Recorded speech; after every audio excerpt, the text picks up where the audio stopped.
que é um pregador do ponto de vista cristão? Pregador é alguém que recebe a mensagem de Deus via Bíblia e a entrega aos homens. Essa é a definição mais simples e objetiva de um pregador cristão. De um pregador cristão. É aquele que trata com Deus. Pregador é o que trata com Deus os interesses dos homens e com os homens os interesses de Deus. O verdadeiro ministério profético se revela aqui. Essa relação do pregador com Deus e com as pessoas. Em outras palavras, pregador do ponto de vista desse estudo, que eu chamo de pregador bíblico, é aquele que se constitui arauto das verdades inseridas e ensinadas na Bíblia. O que vem de encontro a alguns absurdos que têm acontecido nos últimos tempos.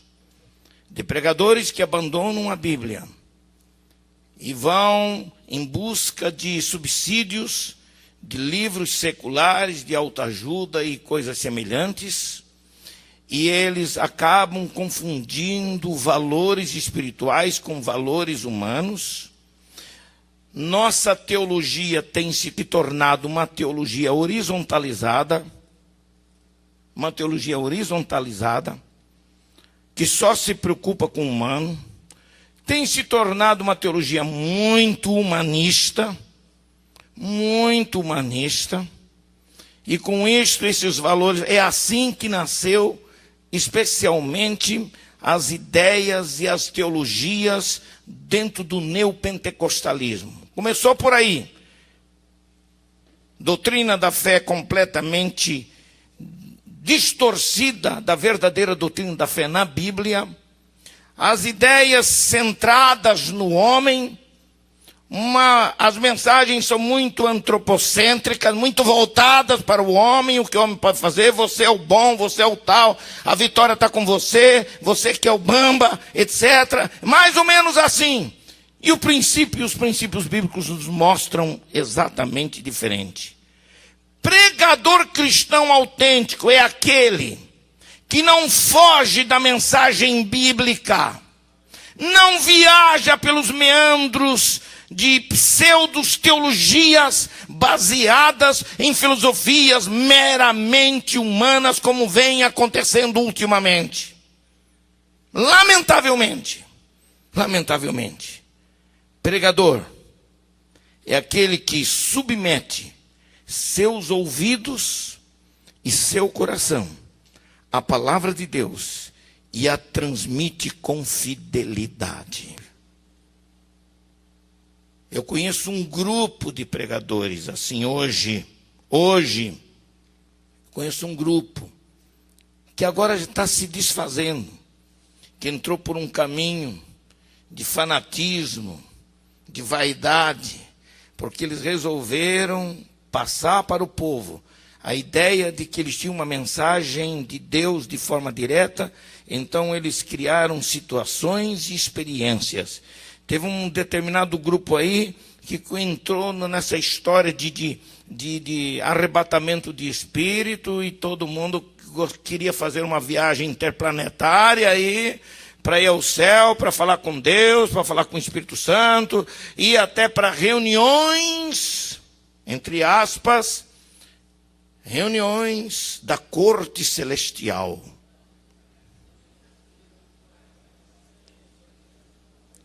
Me desculpem, a burrice era tão grande desses camaradas, me desculpe a franqueza, a burrice deles é tão grande acerca de teologia, que eles criaram doutrinas inexistentes, ou eles trouxeram doutrinas falsas ainda, lá do tempo, antes da Idade Média, como por exemplo triteísmo.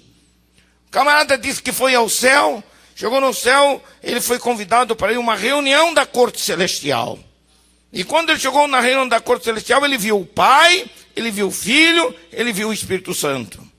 E o Pai estava dando uma bronca no Filho. E o Filho estava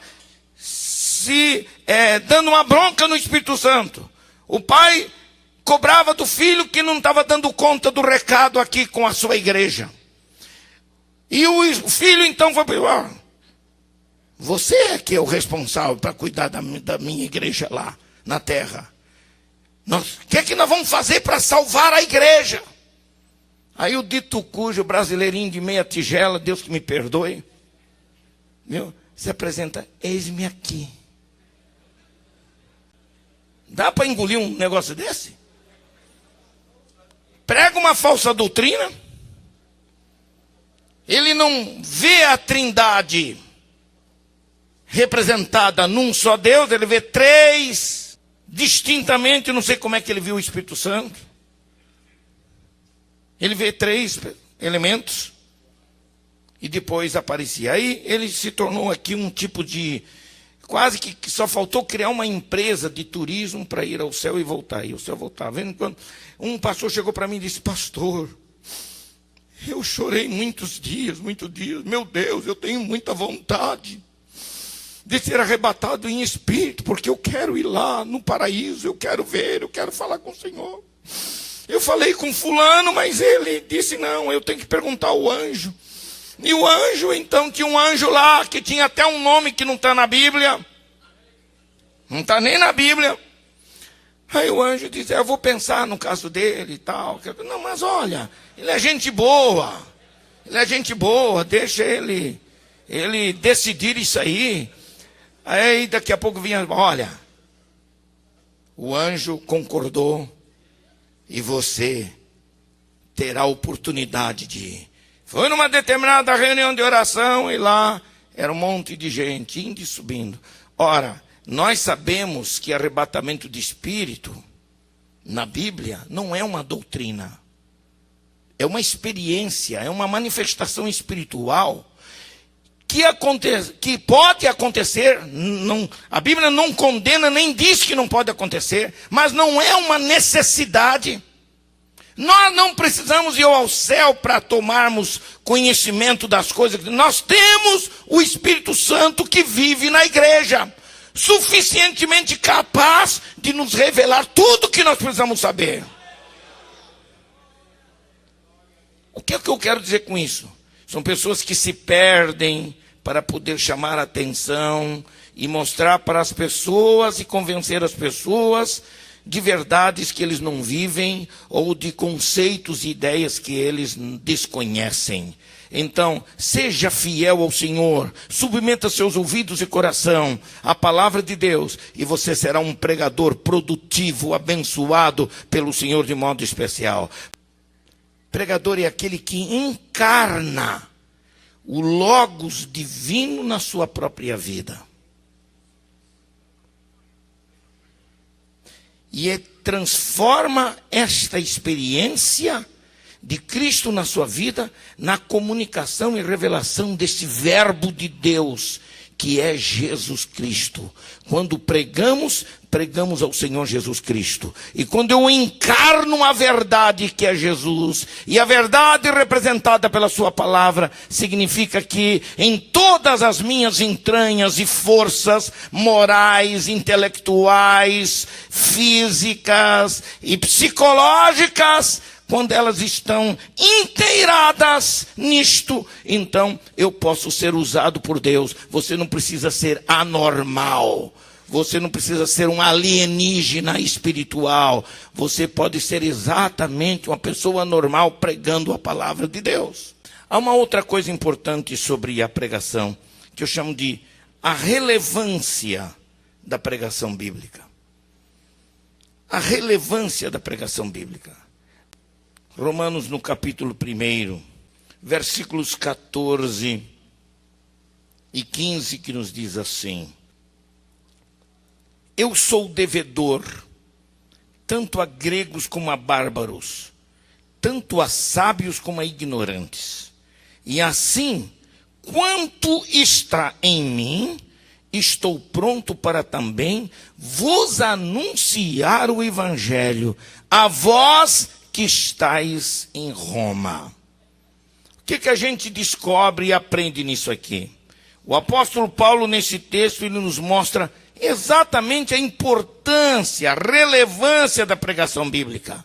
Ele está dizendo em sua carta aos Romanos que ele se sentia devedor, tanto a gregos como a bárbaros, tanto a sábios como a ignorantes, e que ele estava pronto para anunciar o evangelho a todos. Esse sentimento que dominava o coração de Paulo era um sentimento típico de pregador do evangelho. Aquele que é vocacionado para trabalhar, ou melhor, para pregar a palavra de Deus, deve dar o seu melhor em termos de preparação para a missão de pregar. Por isso, quem prega precisa ter conteúdo, precisa saber o que vai pregar.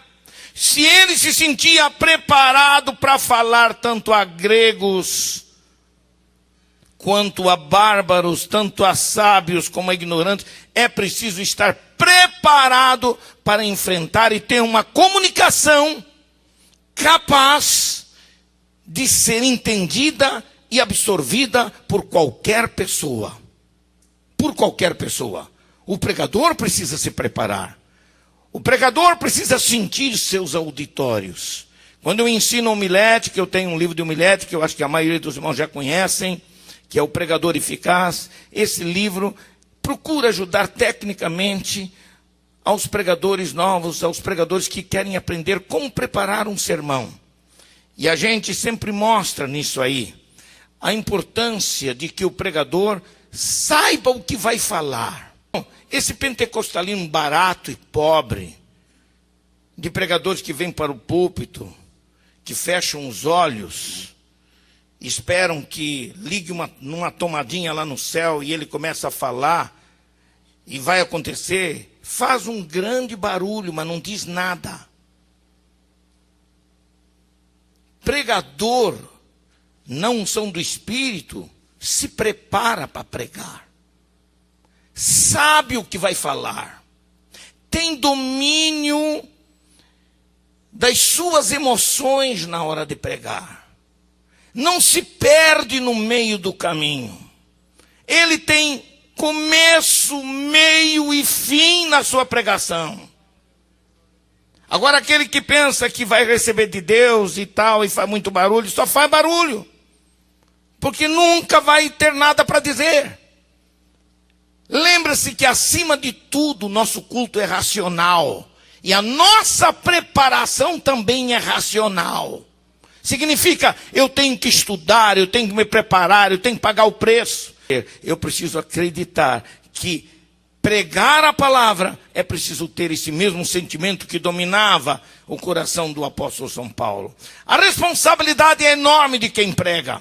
Requer dessa geração de pregadores de nossos dias o compromisso de manejar. A palavra manejar aparece na língua grega como ortotomeu, que é cortar reto, cortar certinho. Quem maneja como quem usa uma espada de 2 gumes. Quem maneja com a palavra da verdade precisa estar habilitado para manejar. Habilitado para fazer a coisa correta. Vivemos numa época, hoje em dia, em que os absolutos da fé têm sido relegados a um segundo plano. A Bíblia tem se tornado para alguns pregadores apenas em desculpa para mensagens vazias, porque suas ideias geralmente são advindas de filosofias modernas, que influenciam tantos cristãos nos tempos atuais. Colossenses 2,8 diz assim: tende cuidado, para que ninguém vos faça presa sua, por meio de filosofias e vãs sutilezas, segundo a tradição dos homens, segundo os rudimentos do mundo, e não segundo Cristo. Precisamos cuidar com aquilo que pregamos, com aquilo que anunciamos, com o conteúdo que nós temos para podermos comunicar ao povo de Deus, comunicar às pessoas. Esse é o tempo que vivemos, onde a palavra, a verdade é relativizada, A valorização dos sentimentos hoje está maior em detrimento da racionalidade da palavra de Deus. No meio pentecostal, nós sempre estamos lá no limiar entre a emoção e a razão. E quando eu percebo o exagero que se dá às emoções em detrimento da racionalidade da palavra de Deus, eu me assusto. Olha, irmãos, tá difícil de engolir umas coisas por aí, viu? Tá difícil. Um pregador, num determinado lugar aí, chegou e ficou olhando para a mão assim. Meu Deus, meu Deus, meu Deus, o que é que eu estou vendo? O que é que eu estou vendo? A unção está aqui na minha mão, está aqui. Aí eu olhava para o auditório, para algumas pessoas. Você quer um pouco da minha unção? Aí eu quero. Então venha receber. E vinha aquele monte de gente que se jogava nos pés do pregador. Era o cancã da festa. Era o rei da cocada preta. Quem é que diz que unção é isto aí? Quem é que diz? Outros, um dia fui pregar numa outra igreja. Aí alguém disse para mim assim: o senhor vai ver um homem poderoso. Poderoso. Ele é chamado Canela de Fogo. É o Canela de Fogo. Ah, é? Aí apareceu o camarada veio lá, sim, com uma carinha de humildezinho. Paz do Senhor, paz dos irmãos. Graças a Deus estou aqui.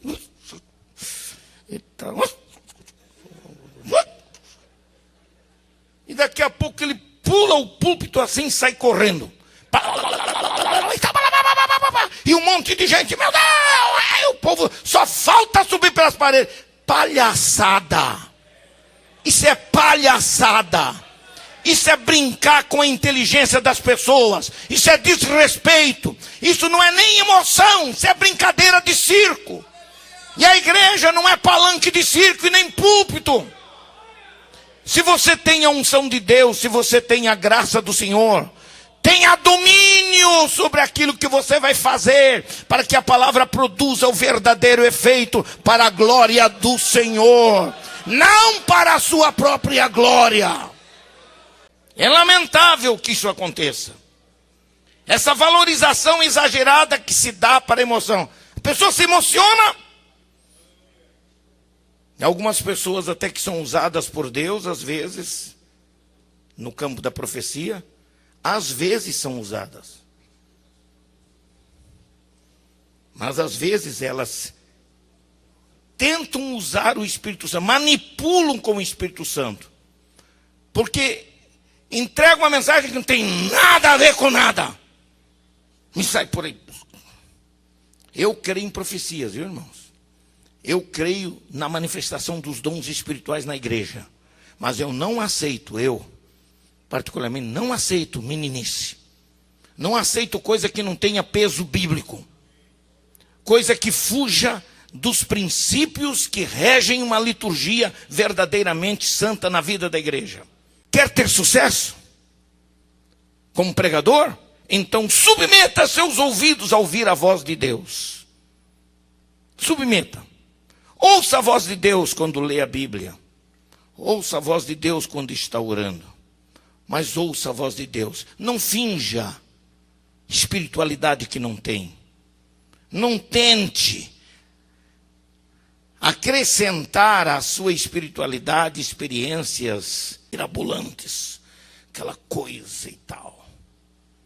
É assim que eu tenho visto acontecer.